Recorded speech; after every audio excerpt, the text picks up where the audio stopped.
ኢራኑ ጉዳይ በዚህ ወር ከፍተኛ ደረጃ ጫና ፈጥሮብን ወደ 7.6 ቢሊዮን ዶላር ኤክስፖርት አድርገናል። አምና 8 ነበር አይደል?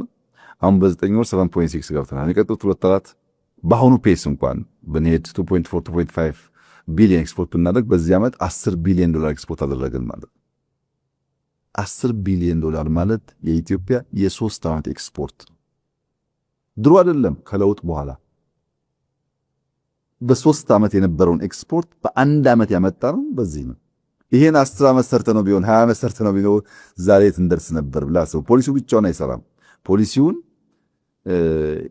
እንዲሮጥ የሚያደርጉ በጣም ብዙ ጉዳዮች አሉ። ልምምዱ በራሱ ገበያ መተሳሰሩ፣ ከስተመር መለየቱ፣ የከስተመር ፍላጎት ማወቁ፣ በፍላጎት ልክ ማምረቱ፣ ለፍላጎት የሚመጥን ጥራት ማምረቱ፣ ያ ሁሉ ፖሊሲ ብቻ አይመልሰው፣ ልምምድና ጊዜ ይፈልጋል።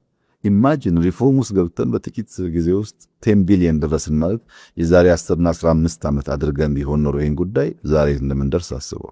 አሁን ታየዋለህ በ5 ዓመት ፔሱ እንዴት እያደገ እንደሚሄድ